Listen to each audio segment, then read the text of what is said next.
प्यार से ही बंधे रिश्ते का 34वां एपिसोड उस मोड़ पर पहुंचता है जहां कहानी का हर पात्र अपनी सीमाओं, अपने दर्द और अपने सच से टकरा रहा है। ये सिर्फ एक साधारण टेलीविजन एपिसोड नहीं लगता, ये जैसे एक भावनात्मक कविता है जो रिश्तों के बिखरते धागों को बहुत सादगी और दर्द से बयां करती है। कहानी की शुरुआत सिया के कमरे से होती है। वह आईने के सामने खड़ी है, लेकिन खुद को देख नहीं रही। उसके चेहरे पर थकान है और आंखों में सवाल। उसके भीतर एक जंग चल रही है। एक तरफ उसका प्यार, जो अब भी उतना ही सच्चा है, और दूसरी तरफ वह दर्द, जो आरव के अविश्वास से उपजा है। कमरा खामोश है, लेकिन उसकी हर सांस उस खामोशी को तोड़ रही है। आईने में खुद को देखते हुए वो धीमे से कहती है, कभी सोचा नहीं था कि प्यार के इतने रंग होंगे, और एक रंग ऐसा भी आएगा जो सब कुछ मिटा देगा। उधर आरव अपने ऑफिस में बैठा है, पर काम पर ध्यान नहीं है।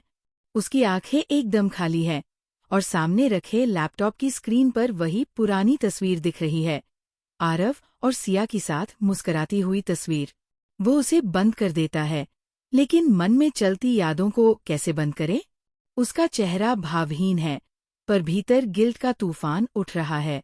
वो खुद से कहता है, शायद मैंने उसे गलत समझा, लेकिन अगर वो सच कह रही थी तो अब तक लौटकर क्यों नहीं आई?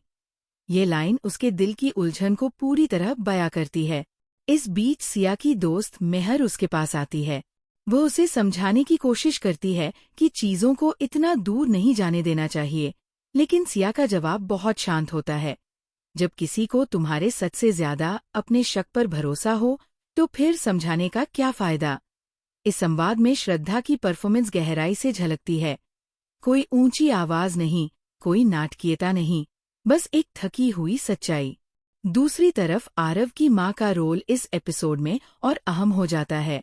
वह अपने बेटे को शांत स्वर में समझाने की कोशिश करती है कि औरत का दर्द तब दोगुना हो जाता है जब उसे अपने प्यार के सामने अपनी सच्चाई साबित करनी पड़े। लेकिन आरव सुनता तो है, पर समझ नहीं पाता। उसके भीतर अभी भी वही आग है, वही भ्रम जो उसे सिया से दूर कर रहा है। कहानी का भावनात्मक उफान तब आता है जब सिया अपने पुराने बक्से में रखे कुछ खत निकालती है। वे खत जो आरव ने कभी उसे लिखे थे, जब दोनों की शादी के शुरुआती दिन थे। हर खत में वादे हैं, हर पन्ने पर प्यार की छाप है। वह धीरे धीरे पढ़ती है, और जैसे जैसे हर शब्द उसकी आंखों के सामने आता है, वैसे वैसे उसके दिल की दीवारें टूटती जाती है। पन्नों पर गिरे आंसू इस सीन को बेहद असली बना देते हैं। इस बीच आरव के ऑफिस से घर लौटते वक्त बारिश शुरू हो जाती है। वह कार रोक देता है और सड़क किनारे कुछ देर बैठ जाता है। बारिश की बूंदें उसके चेहरे पर गिर रही हैं, लेकिन उसे राहत नहीं मिल रही। उसकी आंखों में वही सवाल है, क्या वो सच में गलत था? क्या उसने एक सच्चे रिश्ते को शक की आग में झोंक दिया? ये सीन बहुत खूबसूरती से शूट किया गया है। बारिश के बीच एक आदमी की खामोशी उस दर्द को दिखाती है जिसे शब्दों में बयान नहीं किया जा सकता। रात का समय आता है और कहानी अपने चरम पर पहुंचती है। सिया घर छोड़ने की तैयारी करती है। उसने सब कुछ समेट लिया है, बस अब एक फैसला बाकी है, अलविदा कहना। वह दरवाजे के पास आती है, और जैसे ही हैंडल पकड़ती है, आरव वहां खड़ा होता है। उसकी आंखों में कोई गुस्सा नहीं, बस खालीपन है। दोनों कुछ पल एक दूसरे को देखते रहते हैं।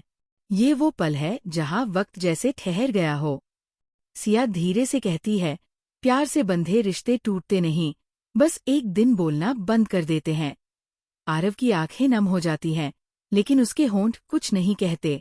वह एक कदम आगे बढ़ता है, पर फिर खुद को रोक लेता है। शायद उसे डर है कि अगर उसने कुछ कहा तो सब बिखर जाएगा। सिया धीरे धीरे दरवाजे से बाहर निकलती है। बाहर बारिश और तेज हो गई है।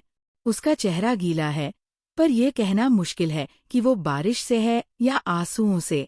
बैकग्राउंड में वही थीम बजता है, बंधन जो दिल से बने हों उन्हें छोड़ना आसान नहीं। कैमरा धीरे धीरे ऊपर उठता है और सिया की परछाई बारिश में